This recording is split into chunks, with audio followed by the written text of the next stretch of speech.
We now request Vice Chancellor of Haridev Joshi University of Journalism and Mass Communication, Jaipur, Rajasthan, Professor Om Prakash Thanvi, to kindly deliver his address. And Professor Thanvi is also given 10 minutes time. मैं बहुत आप लोगों का शुक्रगुजार हूं कि मुझे आपने आमंत्रित किया, उत्कल विश्वविद्यालय ने, और इतना महत्वपूर्ण विषय इन्होंने चुना है। आज के दौर में मैं मानता हूं कि बहुत जरूरी विषय था, जिस पे चर्चा उन सब मीडिया कर्मियों को और शिक्षकों को और जो भी संचार से, कम्युनिकेशन के काम से जुड़े हैं, उन लोगों को इसकी परवाह जरूर करनी चाहिए कि जो सामाजिक बदलाव है, सोशल चेंज है, उसमें हमारी भूमिका क्या है। इसके बारे में माननीय मंत्री जी ने भी अपने विचार रखे और महताब जी ने भी बहुत अच्छी बातें कही। प्रोफेसर सुधीर जी ने भी जो है वो अपनी चीज़ों से हमको लाभान्वित किया, विचारों से।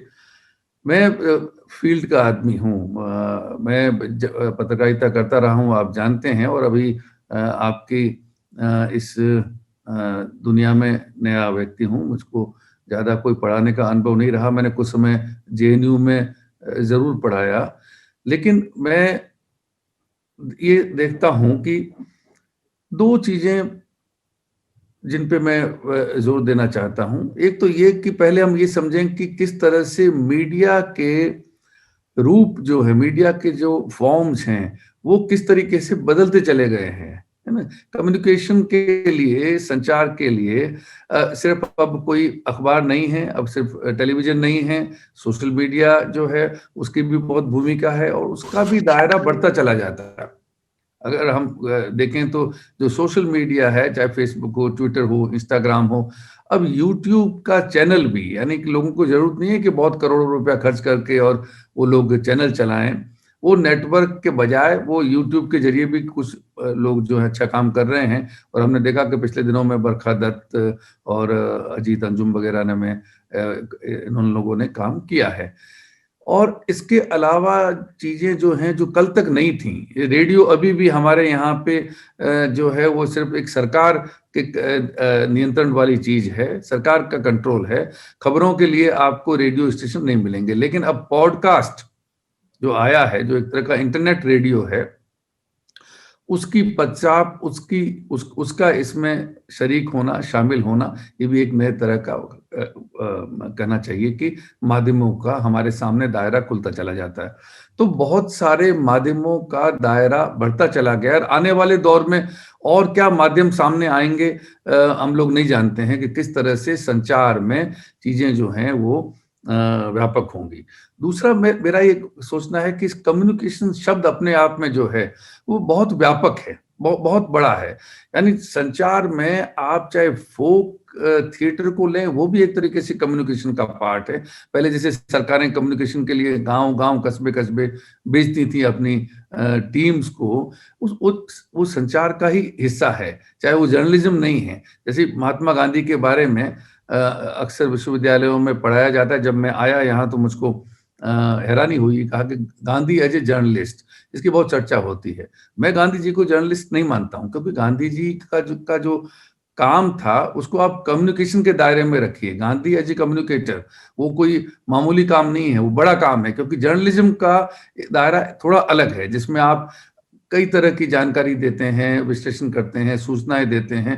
गांधी जी की पत्रकारिता में गांधी जी के आंदोलन का ब्यौरा था, लेकिन as a communicator Gandhi ji का काम बड़ा था। तो इस तरह से जो संचार है उसका दायरा अलग हो जाता है, एक जर्नलिज्म का दायरा है। लेकिन जर्नलिज्म भी है, वो संचार का हिस्सा है, उससे बहुत अलग नहीं है, और कम्युनिकेटर का दायरा थोड़ा सा बड़ा हो जाता है। अब ये जो बात है कि ये इस सारे विभिन्न माध्यमों के बीच में हम लोग समाज के लिए, समाज में बदलाव के लिए क्या भूमिका, ये बात तो बहुत नई है, लेकिन जरूरी है, क्योंकि इस पे बात होती है, लेकिन उसका कोई बहुत अर्थ मेरे ख्याल में नहीं निकलता है। इसलिए बरसों से लोग ये सोचते हैं कि देखिए, सामाजिक बदलाव के लिए साहित्य काम करता है, सामाजिक बदलाव के लिए पत्रकारिता काम करती है, लेकिन कैसे काम करती है? क्या हम जो विश्वविद्यालयों में या महाविद्यालयों में, कॉलेजों में, यूनिवर्सिटीज में हम जो पाठ्यक्रम बनाते हैं सही मायने में क्या इस तरह के पाठ्यक्रम हैं जिनसे इस ढंग की समझ, इस ढंग का विवेक समाज में जागृत हो सकता हो, जिससे समाज आगे बढ़े, विकास सही दिशा में हो और जो परिवर्तन की प्रक्रिया है वो उससे समाज की भागीदारी उसमें हो।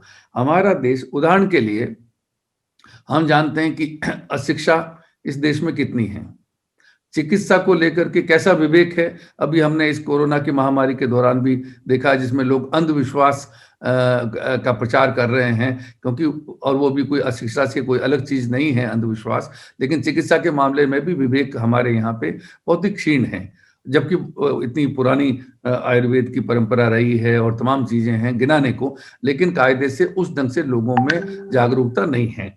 फिर आप ये देखें कि हमारे यहाँ सामाजिक जो बुराइयां हैं, जातिवाद, सांप्रदायिकता, बाल विवाह, ये ढेरों चीजें जो हैं उसमें क्या कोई संचार कोई भूमिका निभा सकता है? क्या हम इसकी कोशिश करते हैं? ये देखने की जरूरत है। अब अगर हम 2-4 दिनों का ही अगर अभी आप ताजा देख लें, इसलिए मैंने आपको कहा कि आपने बहुत ही महत्वपूर्ण मुद्दा उठाया जो बहुत सामयिक है। अंतरजातीय विवाहों को लेकर के किस तरीके से इन दिनों में विवाद उत्पन्न हुआ है कि कोई अगर एक धर्म का व्यक्ति दूसरे धर्म से शादी कर लेता है तो कितना बड़ा अपराध है, कितना बड़ा पाप है। ऐसी विचारधारा लेकर के अगर देश के बारे में हम सोचें तो क्या देश आगे बढ़ेगा? और उसके बारे में मीडिया क्या कर रहा है? हमारा काम ये देखना है। संचार के क्षेत्र में क्या इस ढंग की बेवकूफाना बातें मैं कहूंगा जो बिल्कुल समाज को पीछे लेकर के जाती हैं, और उसके बारे में क्या आपको कोई टेलीविजन चैनल चर्चा करते हुए दिखाई देता है? कोई अखबार उसके बारे में बात करते हुए दिखाई देता है? बहुत कम लोग आगे आके बोलने की हिम्मत करते हैं, क्योंकि इसमें मुश्किल ये होती है कि राजनीति के लोग नहीं बोलते, क्योंकि उनके मतों पर इसका फर्क पड़ता है। वो नहीं चाहते हैं कि ऐसे मामलों में बहुत ज्यादा उलझा जाए। बल्कि अगर कोई पुराणपंथी किस्म की बात आगे लेके आता भी है तो आप मान के चलिए इसीलिए लेके आता है कि उसको चुनाव में उसका फायदा मिलने वाला है। लेकिन इन लोगों को एक्सपोज करने का काम संचार का, मीडिया का है। वो मीडिया कितना कर पाता है? सच्चाई ये है कि मीडिया के खुद के पास क्या विवेक है? मीडिया के खुद के पास क्या इस किस्म की समझ है? इसलिए मैंने आपको कहा कि जो पाठ्यक्रम हम बनाते हैं, जो सिलेबस हम बनाते हैं, उस सिलेबस में इस किस्म की क्या समझ हमारे पास में है देने के लिए लोगों को, जिसमें जो संस्थानों से लोग निकलें उनमें इस किस्म का विवेक हो कि जब इस किस्म की कोई बेवकूफाना बात सामने आए, मैं जानबूझ के बेवकूफाना शब्द कह रहा हूं क्योंकि ये एक तरह की कहना चाहिए कि स्टुपिडिटी है कि आप लोगों को धर्म के नाम पे, संप्रदाय के नाम पे बरगलाते हैं और चीजें पैदा होती हैं। लेकिन इसके लिए विवेक जो है, जो चाहिए, वो विवेक अगर पत्रकारों में, अगर संचार कर्मियों में नहीं है तो फिर आप जिसकी चर्चा कर रहे हैं कि जो संचार है उसकी क्या भूमिका हो सकती है, उस भूमिका से पहले एक ऐसी समझ, एक ऐसा विजडम, एक ऐसा विवेक, एक ऐसा विजन अर्जित करना होगा ताकि हम आगे इसकी बात करें कि अब हम आगे समाज में अपनी क्या भूमिका देखते हैं और कैसे उस भूमिका का निर्वाह कर सकते हैं। ये मेरा मानना है कि असल में इसके लिए हमको पाठ्यक्रमों के बारे में ख्याल करना चाहिए। सरकारें बदलती हैं, पाठ्यक्रम भी बदल जाते हैं, ये बहुत ही हैरानी की बात है। ये अगर इस देश में, इस देश की प्रगति के साथ, देश के विकास के साथ अगर चीजें जुड़ती हैं तो कुछ चीजें बुनियादी होती हैं, वो समझ भी बुनियादी होती है। गांधी जी के बारे में हम बात करते हैं, सभी राजनीतिक दल बात करते हैं, लेकिन गांधी जी ने जिस विवेक की बात की, गांधी जी ने जिस सर्वधर्म समभाव की बात की, वो सर्वधर्म समभाव जो है वो देखने में नहीं आता है। अगर आप किसी को इतनी आजादी नहीं देते हैं कि वो अपनी पसंद से शादी कर सके इस देश में, तो आप मान के चलिए कि हम 21वीं सदी की बात कर रहे हैं, पर असल में हम कितना पीछे देश को लेके जाते हैं। ये मैंने उदाहरण इसलिए दिया है कि ये 2-4 दिनों में मीडिया के क्षेत्र में बार बार बड़ी खबर है, आने वाले दिनों में भी इसके ऊपर काफी चर्चा होगी। तो इसमें मीडिया क्या अपनी भूमिका को देखता है, इसलिए मैंने एक उदाहरण दिया। ऐसे बहुत सारे उदाहरण हो सकते हैं, तो इतने कम समय में उसकी चर्चा नहीं हो सकती है। लेकिन जैसा मैंने शिक्षा की बात भी की, प्रौढ़ शिक्षा है, अनौपचारिक शिक्षा है, चिकित्सा के क्षेत्र में, उसको लेकर के हमारे पाठ्यक्रमों को इस ढंग से ज्यादा सुदृढ़ करना चाहिए, उनको दोबारा परिष्कृत करना चाहिए, दोबारा उसके बारे में देखा जाना चाहिए। बहुत से लोग हैं जो इंडस्ट्री से आए हैं, फील्ड से आए हैं। हमारे बलदेव भाई यहाँ मौजूद हैं इस संगोष्ठी में, मेरे मित्र सुरेश जी भी यहाँ पे मौजूद हैं, और जो एकेडमिक्स के लोग भी आए हैं, उनका भी अपना विवेक है, उनके पास में समझ है, और मिलकर के एकेडमिक्स के लोग और जो इंडस्ट्री के लोग आते हैं कम्युनिकेशन और जर्नलिज्म के क्षेत्र में, मेरा मानना है कि पाठ्यक्रमों के मामले में एक बुनियादी समझ, एक बुनियादी ढांचा बनना चाहिए। ये नहीं हो सकता कि हर विश्वविद्यालय जो है वो बिल्कुल अपना अपना राग अलग अलग अलापता रहे, और ये जो बुनियादी चीजें हैं जो समाज के बदलाव से सीधे सीधे जुड़ी हुई हैं, उनके बारे में एक दृष्टि, जो कि मेरा मानना है कि सभी विश्वविद्यालयों को बैठ करके तय करना चाहिए कि ये विजन विश्वविद्यालयों का रहना ही चाहिए। कोई भी सरकार, कोई भी राजनीति, कोई भी विचारधारा आगे आए, तो मैं मानता हूं कि एक बुनियादी ढांचा इस मामले में तैयार हो सकता है संचार और पत्रकारिता की शिक्षा के बारे में। तो मैं संक्षेप में अपनी बात रख सकता था, फिर कभी मौका होगा तो और अपनी बात रखूंगा। एक बार फिर आपका धन्यवाद।